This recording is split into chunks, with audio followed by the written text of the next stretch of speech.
Okay, so good evening, everybody. So I think the slides are up. So we're going to talk about, we've been speaking about AI from the morning, right? Every other word probably, or every third word was AI in the morning. And what can we do with AI? Is it AI is an hype? Is it something that we can, use today? Is it people are using it? So that's what we're going to talk about today.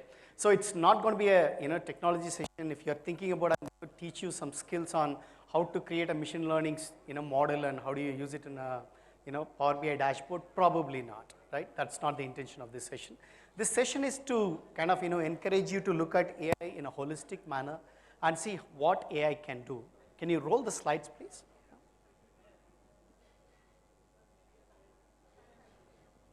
Okay, so we're going to talk about order possible with the responsible AI. So that's the title that I've taken. So there are 4 things that we wanted to cover. Again, AI is an ocean. It probably takes a couple of degrees for somebody to really master AI. But in the given 20 minutes time or a 25 minutes time, right? We will try to cover as much as possible. I just wanted to at least give you a teaser's view of what do we mean by AI, how do you realize AI if you wanted to use it in your applications today. Can we see some examples of how AI is working today? And finally, how do we use responsible AI? What do we mean by that and why is it something that you need to really worry about, right? So that's the 4 things that we're going to look at. So again, I think Mr. Kant spoke about it in the morning as well, right? This is the McKinsey study that came out, which talks about saying there is about $13 trillion worth of value that's going to be created by AI by 2030. And this is basically 1.2% additional GDP growth every year on year till 2030, which means if you're, country like us, if you're going at let's say 6 or 7 or 8%, think about this 1.2% kicker that's coming out to it. What could be for that, jobs, what could be for the economy, what could be for consumer spending, what could be for credit rating and so on and so forth, right? So that's the potential we're talking about. And it is just not, stopping at any specific industry. It's probably ubiquitously carpet bombing every industry that's coming together. So with that background, so let's demystify AI, right? So the AI is this big word. I want you to decipher that into 2 different things, right? One is artificial general intelligence, the other one is artificial narrow intelligence, right? The artificial narrow intelligence is, a machine's ability to do one thing at a time. Versus, if you look at an artificial general intelligence, it's about whatever a human being like you and I can do, probably even beyond, right? So that's the thing. So if you have looked at some movie, if you have looked at some, a good novel and thought about saying some machine is going to come, take over and kill all the human race or make the human race, captured and, run the things like that, probably that's not happening very soon. The reason is, most of the AI investments that are happening today, it's all happening at artificial narrow intelligence area, which is basically, let's say, a smart speaker like an Alexa, you can speak to them, or a self-driving car that, that start driving, or, Himanshu spoke about, you have a Power BI dashboard and you can tell a query to the Power BI dashboard saying show me all the, top performing states ordered by the, top 10 states coming in, types of things, rather than somebody, creating a code, right? So one thing I wanted to clearly tell everybody saying we're only talking about when we mean AI, we're talking about artificial narrow intelligence, which is specific job a machine can do very well, better than a human in most cases, which does not mean how we are going to be captured and used and things like that. So with that background, if I take this AI into this thing, many people have heard this word, right? So there is this word AI comes in, then people talk about ML, then people talk about, deep learning. So what does that mean, right? So AI is the umbrella term. Artificial intelligence is the umbrella term. It started in 1956 in the industry labs, Bell Laboratories and so on and so forth. There have been scientists who've been researching about, AI for a long time. But at juncture of 1985 is where the ubiquitous computing resources started available. That's where they started looking at as a machine learning, which is basically a smaller factor within the AI, which can, do specific things, right? So let's look at what is machine learning. So consider this machine learning as like a kid you're taking to a school, and the school is teaching a kid to perform some things. For example, kid starts picking a pencil and start writing an A, right? So somebody taught the kid to do something, right? It is as equivalent as we are teaching a machine to do something. So that is machine learning, right? So in that case, if I teach a machine to start taking a camera input and start identifying the objects that are coming in, let's say this is a cat, this is a dog, and so on and so forth. So within, let's say, specialization, little specialization, this is a dog, but this is, let's say, an Indian country dog versus a Labrador versus, let's say, some other type of dog. So that goes into a specialization, right? Then I go to a second, third level of specialization, saying like it's a dog, it's a male dog or a female dog.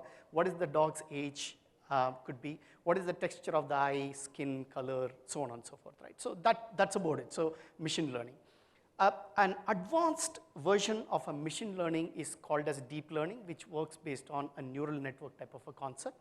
A neural network is very similar to our brains, the way it connects, but in our brain, the biggest difference is like, any neuron can connect any neuron. In a deep learning models that we do, there are, areas that doesn't allow us to do, right? So that's the difference of it, right? So with that background, if somebody wants to use AI, we need data for the machine to learn. We need a technique like a machine learning or a deep learning type of a model. We need algorithms and tools to do them, right? So there are algorithms like clustering, regression, and so on and so forth. There are algorithms that are available. And finally, you get some solution. Either it's a business result or some technology, social impact results that you want to do, you get that, right? And the algorithm and the tools are used by, data scientists. The reason we say it's a data scientist is every data is different. Every data's maturity is different. Every data's cleanliness is different. So algorithm that worked on one set of data may not work on the other set of data. So there is a lot of this trial and error that need to be done to make sure like, this data plus this algorithm gives me this type of results that I want, right? So that's why it is a scientist job, which means there is a lot of regressive work that need to be done to make sure like, the data is good and the type of results that we want. And the data sciences is the methodology most people use to get some insights out of it actually. So that's all AI is, right? So if you look at AI, if you look at it, it's very traditionally the same way. So the data is something that we have done with, let's say, our web applications or mobile applications or even a desktop DOS app or even somebody wrote COBOL long time ago. We always dealt with data, right? The technique is basically any type of the, code or the, pseudo logic that we wrote, it's the technique, right? And the tools are basically any of the IDE that we did, and finally we got some result, right? It's a very similar paradigm, but the only thing is the way you use data and the way you get, results out of is a little different actually. So the techniques wise, it's very similar. So when I mean by data, usually we are all interested in this tabular form of data, right? So we have some rows and columns of data that's available, then we have some entity relationship that kind of, gives us, that's all we understand as data. Unfortunately, with artificial intelligence or any of the big data type of scenario, any piece of data is data for us, right? Which means I can take an image as a data input, I can take a video as a data input, I can take piles of paper which are, let's say, OCR'd and come in as a digital input as a PDF file or a document or anything, that can be a data for me. There is an audio stream that comes out of it that can be data for me. So data is not only restricted to rows and columns anymore, right? So we're just democratizing any piece of data that comes in at any speed that comes in, we're going to consume that, right?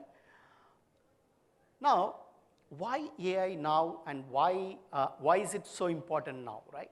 So if you look at the PC revolution or a web revolution to the AI revolution now, we are at the cusp of an era where the more amount of digital data that we are natively collecting today, which is far better than last 10 years of data that we have collected. And all of them are digital native data, and every one of the data pieces that we collect today, even for example, let's say somebody is streaming on Facebook directly or taking pictures. Every one of the pictures that you take, it's a picture, it's a video data, which has a lat long that is coordinated, is stored within that. It is probably identified which person or who's speaking or where is it taken and things like that. So the amount of data that we created is very high. Second thing, In the same way, there is this cloud computing also started evolving, and it gave the infrastructure for somebody to experiment and learn from the data and to do something. So that's the cusp that is, progressively going probably at beyond 45 degrees as the growth wise. So that's why it is, very important. So let's look at,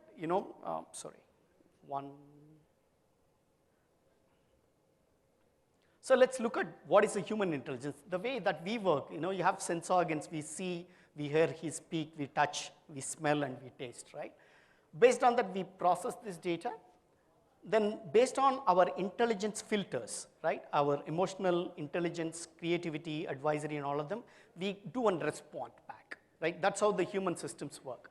And this response system can also be added with other intelligence types of, scenarios as well, right? In an AI type of scenario, very similar models can be done, but again, if a machine can do all of them, it's probably a superhuman, right?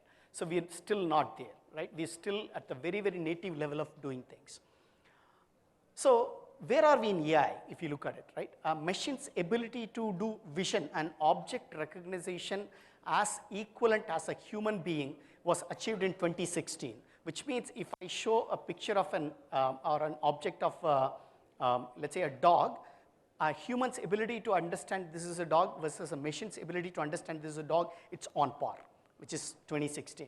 In 2017, we were at the human parity for speech recognition. So somebody spoke to us, the way you and I understand that same language, the machine can understand as well today, right?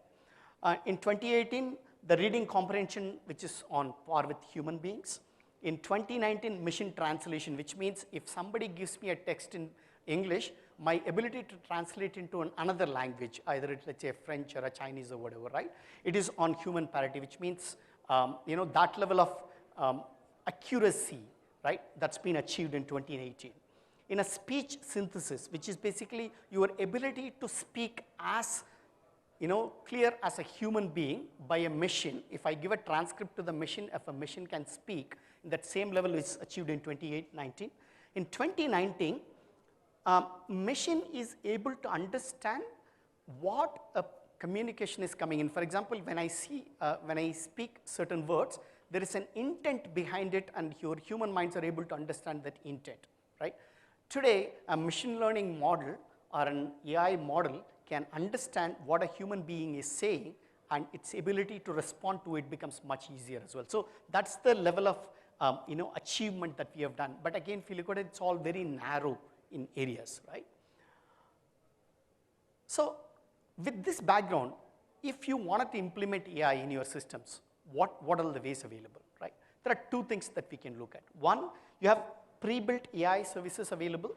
You can also build your own build-to-ready service. For example, if you wanted to take a camera and if there are pictures coming in, and if the pictures needs to identify what type of objects in that, in that image, for example, a large panoramic image, it has a mountain, it has some grass, it has running water, and let's say 22 trees, let's say. That's a very easy identification for a human to do, right? If something similar has to be done, there are pre-built models available to do. But in the same scenario, if that model need to be tweaked for, let's say, a scenario of an army, which needed to identify if somebody is hiding there, somebody with this type of gun is available, types of things. That probably model will not be available from any of the vendors, right? So you probably take that model and you train that model specific for an, army condition types of things, right? So that is the second part of it, actually. So this is, set of vision services available. A computer vision is basically a picture, a system can see and recognize from that. We have an advanced version which is available called Face API. A Face API can look at the face and it can tell you, is it a man, woman, what is the age of that person, is this person, what is the emotions that are on the face, is it smiling, is it sad, types of things. We can, along with the emotions, we can do a content moderator which can find out is it an explicitly bad content versus good content types of things. We have ability to process video with multiple scenarios. We have process ability to index video and figure out who spoke at what time, and you can do a query like the way you do a web query and things like that. The same way we can do for language. We can do text analytics. We can understand what is the sentiment that is written in the text and things like that. We can do linguistic analysis based on the text. We can do translation from one language to the other language. We can, in the speech side of things, we can do text to speech, speech to text, all these functions. We can do speech recognition. For example, if there is a very famous personality, and the famous personality can be very easily identified from a native model. The similar thing we can do on a search related things. For example, in a law enforcement type of scenario, for example, if there are fugitive images that are available at a collection. If you wanted to take one of the pictures and wanted to search everywhere, or as a missing child that you wanted to do things, right? Those are all things can be enabled by that. The last one, knowledge, is the very, very interesting one. The knowledge one talks about your ability to give lots and lots of data back to the system to understand what is the knowledge that you can extract from it. So there is a very interesting work that we did based on the the Kennedy files. When Trump came out and he kind of declassified the Kennedy files. So we were able to take the piles and piles of files, and we were able to index based on that, and there are lots of new interesting things came out of that knowledge piece. This is the AI platform. In case if you don't want to use any of the pre-built stuff that's already available, if you wanted to build your own things, you have infrastructure that are available from compute perspective. You have infrastructure available to host your data, and finally you have tools available to build your own stuff based on that. So that's the part of it. So I just wanted to give you quick views in terms of, let's say if you take a video as one of the simplest view we can visualize AI, right? These are all the things you can do. For example, if somebody covered a face and walked into a secured area, you wanted to find that and flag it as a risk, right? Because a security person viewing, let's say, 27 monitors or 27 monitor things, right, are not able to identify these things becomes a challenge, actually. A system can probably do better. A weapon detection, somebody pulled out a gun, can you figure it out? If there is a arsenal, there is a flame that happened suddenly, can we figure it out, right? People are running because of something happened. Is there a trigger that we can send it to a policing team? There is a fight, somebody jumping, there is a collision happened, somebody came in a wrong direction, right? Things like that, right? If I wanted to run quick video, so this is a real-time video feed. There is a vehicle that came and parked on the shoulder, right? And this is a wrong one. So every other ones, if you look at it, there is a vehicle count that is happening with a green circle that's going in. But the red one is a violation that is created on the right-hand side with a picture is taken, violation, timestamp with the date and time. This, if they're able to find the LPR of that vehicle, they can probably send a ticket back to them directly, actually, right? So it's much easier in that way.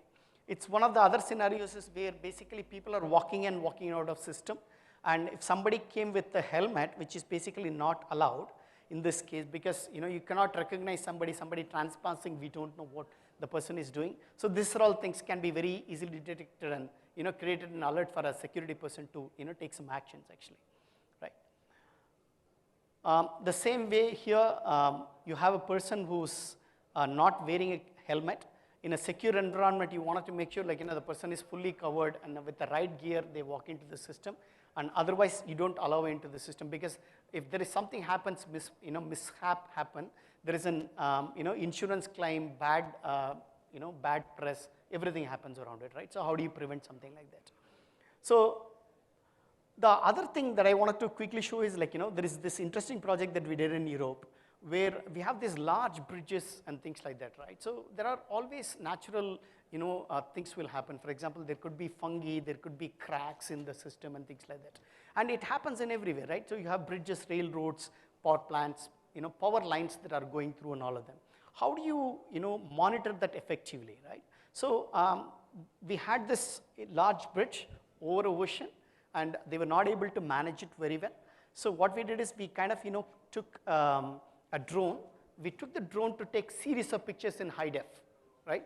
And we collected all this data, and we were looking for algae, we were looking for cracks, we were looking for rust. 3 specific things, and we wanted to make sure if this is there, we need to fix it before it creates a collateral damage. So we took series of these pictures, and every one of the pictures, I'm not sure if you can see it, there is an area of red dot that gets highlighted saying there is a challenge within that. Every red dot had a problem, specifically is either algae or there is a some challenge there. All these data finally, single images on plotted on a map, which can tell you which are all the areas that is the problem is very high, which are all the areas the problem is low, and if they can zoom into every one of the area, they can figure out which image, which part, which pillar they can figure out, and they can create a ticket for somebody to go ahead and fix it actually, right? So that's the overall solution. Again, if you look at it, sometimes it's humanly impossible for somebody to hang on this thing and go ahead and fix these things. But with an AI, with a drone camera running, it becomes much easier. I just wanted to touch upon this,